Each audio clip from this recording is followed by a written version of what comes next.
சாதிய அரசியல் பிடியில் சிக்கியிருக்கும் பீகார் மாநில அரசியலை இளம் தலைமுறை வாக்காளர்கள் மாற்றியமைப்பார்களா என்ற எதிர்பார்ப்பு எழுந்துள்ளது.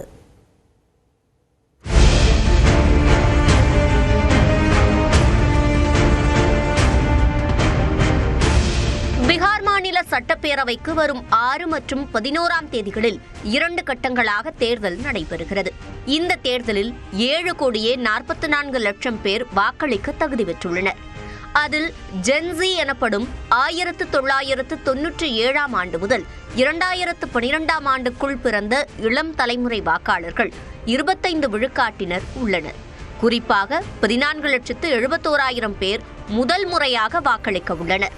மொத்தமுள்ள 243 சட்டமன்ற தொகுதிகளில் ஒரு தொகுதிக்கு சராசரியாக 5,700 புதிய வாக்காளர்கள் இருப்பதாக கணக்கிடப்பட்டுள்ளது.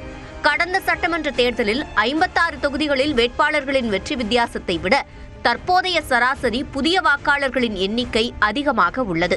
எனவே புதிய வாக்காளர்கள் மற்றும் இளம் தலைமுறை வாக்காளர்கள் ஒன்றாக சேர்ந்து வாக்களித்தால் மாற்றத்தை ஏற்படுத்த முடியும் என்ற நிலை உள்ளது. இதனால் பல தசாப்தங்களாக சாதி அரசியலை மையமாக கொண்டிருந்த பீகார் தேர்தல் களம் தற்போது இளம் தலைமுறையினரை நோக்கி திரும்பியுள்ளது. ராஷ்டிரிய ஜனதா தளம், ஐக்கிய ஜனதா தளம் போன்ற இதர பிற்படுத்தப்பட்டோர் தலைமையிலான கட்சிகள் சாதி ரீதியிலான பிரதிநிதித்துவ அரசியலுக்கு முக்கியத்துவம் அளித்து வந்த நிலையில் தற்போது ஜென்சி வாக்காளர்களின் எழுச்சியால் தங்களது அரசியல் பாதையை மாற்றியமைக்க வேண்டிய கட்டாயத்திற்கு தள்ளப்பட்டுள்ளன. தங்களது பாரம்பரிய அரசியலை தாண்டி வேலைவாய்ப்பு, திறன் மேம்பாடு, ஊழல், பாலியல் சமத்துவம் போன்ற இளம் தலைமுறையினர் சார்ந்த பிரச்சினைகளை அரசியல் கட்சிகள் கையில் எடுக்க தொடங்கியுள்ளன.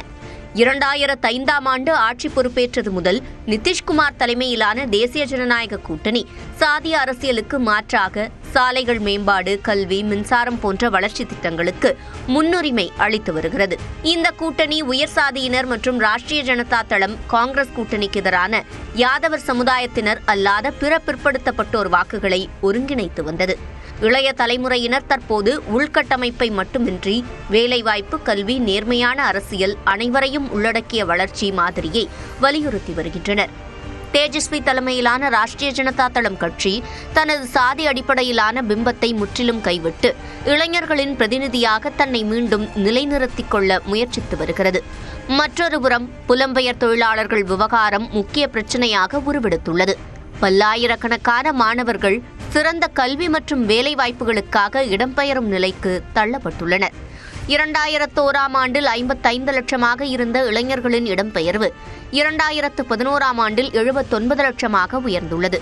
கடந்த 2023ஆம் ஆண்டு சாதிவாரியான கணக்கெடுப்பு அறிக்கையின்படி உயர் சாதி இந்து குடும்பங்களிலிருந்து ஒருவர் கல்வி அல்லது வேலைவாய்ப்புக்காக வெளிமாநிலங்களுக்கு சென்றிருப்பது தெரியவந்துள்ளது.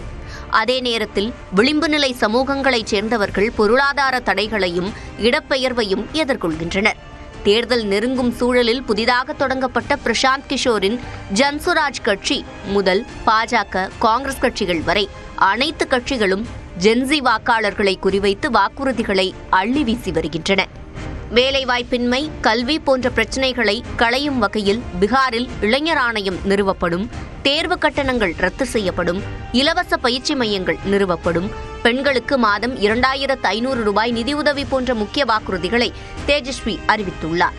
பாஜக, ஐக்கிய ஜனதா தளம் கூட்டணி இளைஞர்களின் திறன் மேம்பாட்டிற்காக தனியாக கல்லூரி அமைக்கப்படும், வேலையில்லா பட்டதாரிகளுக்கு மாதம் 1000 ரூபாய் நிதியுதவி தொகை, இலவச திறன் மேம்பாட்டு பயிற்சி, மாநில அரசு வேலைவாய்ப்பில் மகளிருக்கு 35 விழுக்காடு இடஒதுக்கீடு போன்ற வாக்குறுதிகளை அள்ளி தெளித்துள்ளது.